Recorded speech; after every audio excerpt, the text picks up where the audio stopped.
All right, Nick, let's talk about the Chicago Bears. The Bears, a little bit of a hot streak right now, 2-game winning streak, bouncing back very nicely. But there's one key factor in the Bears in this last 2 weeks that they've pulled off these wins.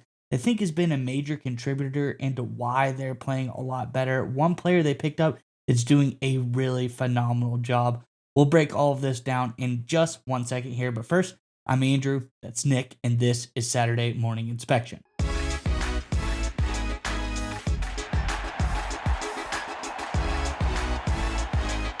And Nick, as I alluded to, one guy in particular really starting to stand out for the Bears, and he only just got there.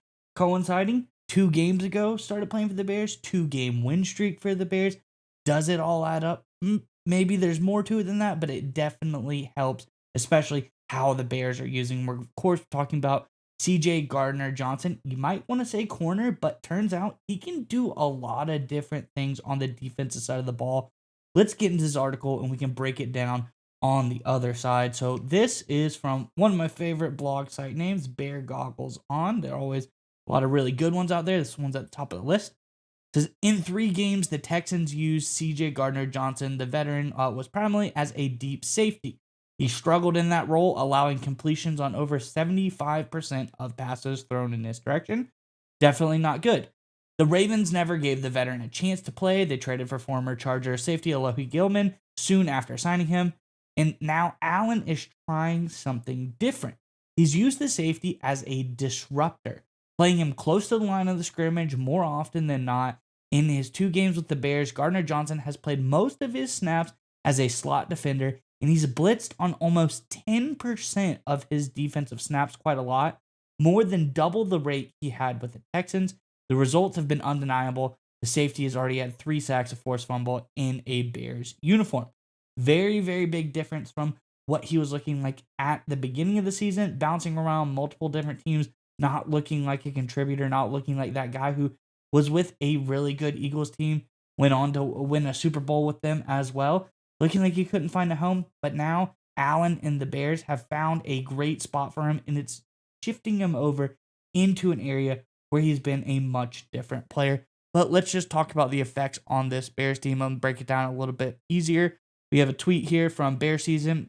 It says Chicago Bears DB CJ Gardner-Johnson, since joining the team just 13 days ago, folks. 13 days ago, he came to this Bears team.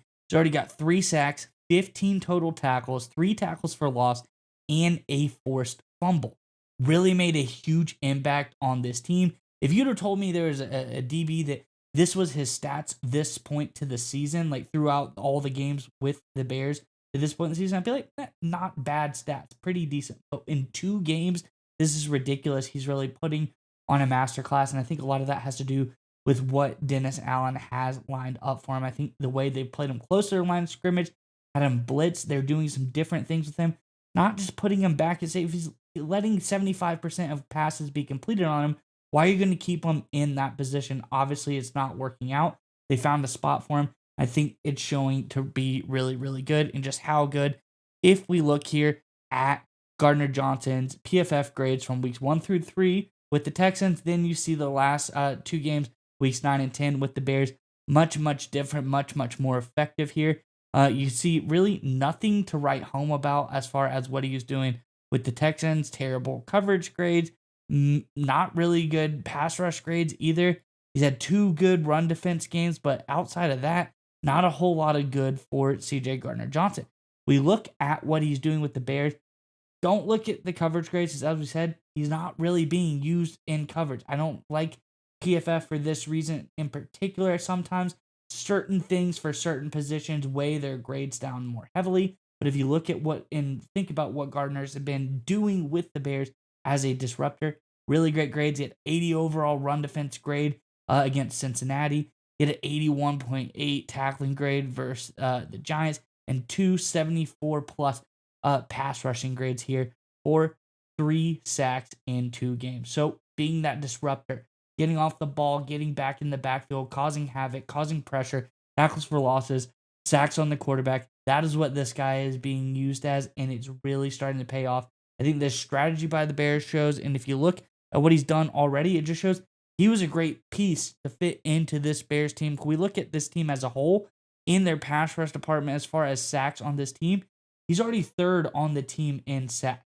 You had Montez Sweat, who we all know is a great player, 6 sacks. Gravon Dexter Sr., 5 sacks. And then you in third place, CJ Gardner-Johnson in third place in the team after just 2 games in the way that they're being able to use him.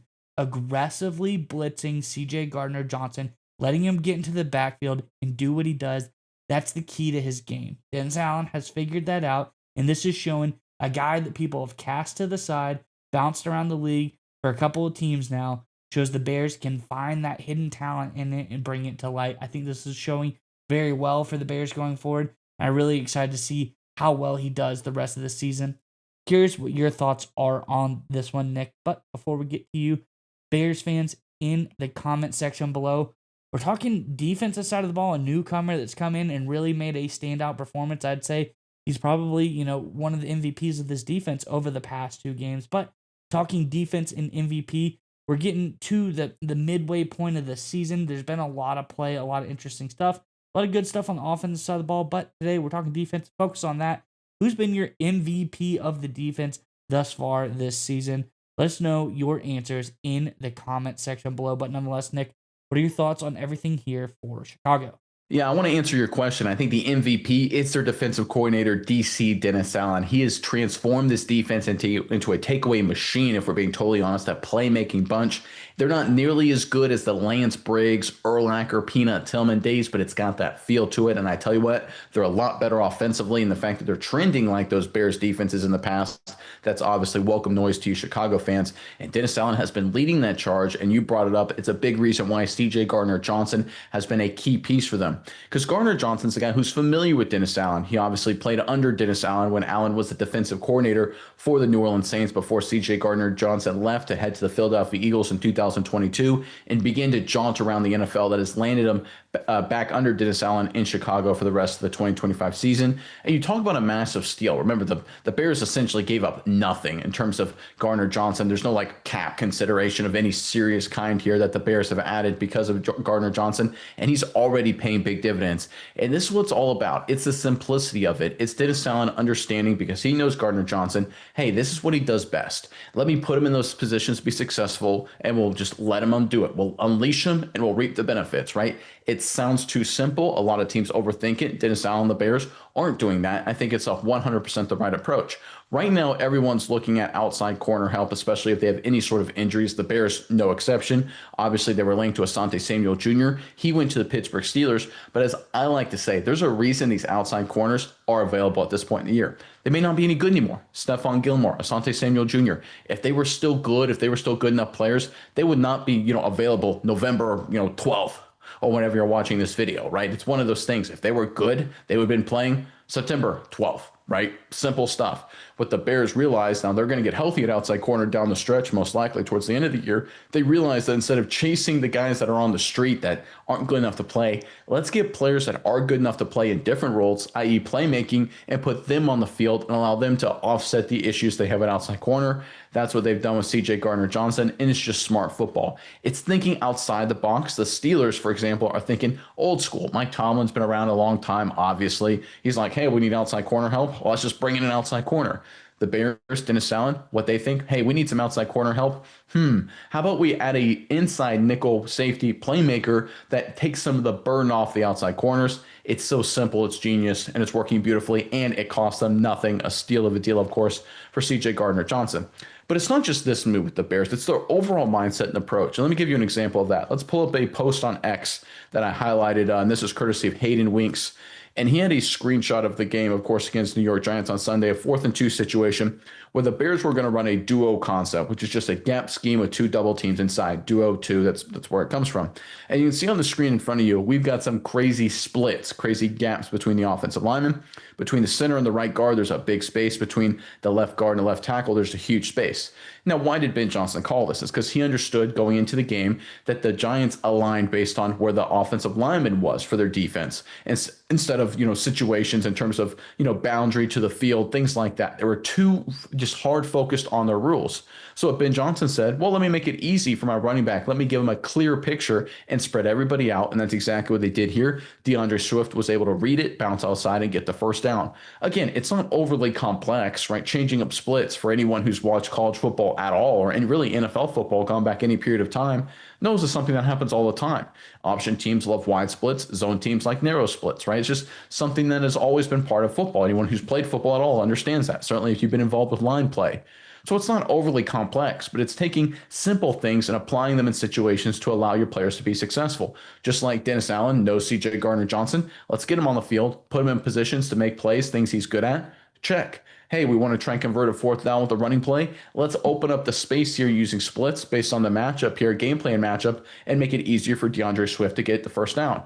Check. It's what it's all about, guys. You don't have to reinvent the wheel. Everyone just expects, all of these offensive and defensive minds to just come with these crazy schemes and these trick plays. That was kind of the narrative on Ben Johnson.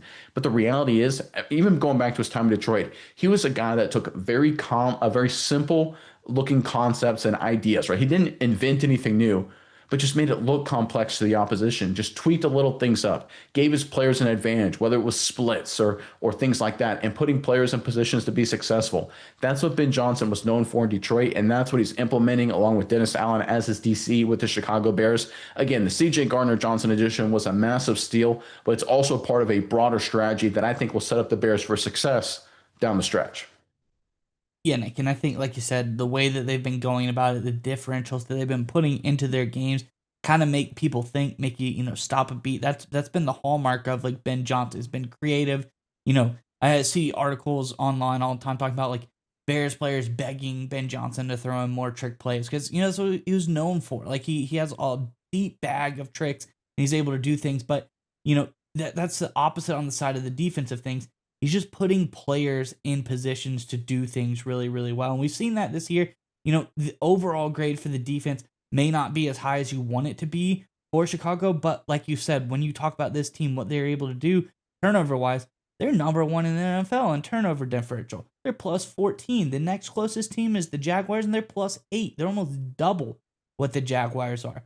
They're number one in interceptions. They have 13 interceptions. They're number 2 in fumbles that they recovered. And 7, the next closest team team above them, is 8. So this is a team doing a lot of really great stuff. And obviously, differential part shows the offense. They haven't given the ball away a whole lot, and that's why this Bears team is different. I believe they're 6-3 right now, or 6-2, 6-3. I think that's why this team is where they are at. This team has played smart. They haven't given the football away too much, and this defense is able to make those big time plays.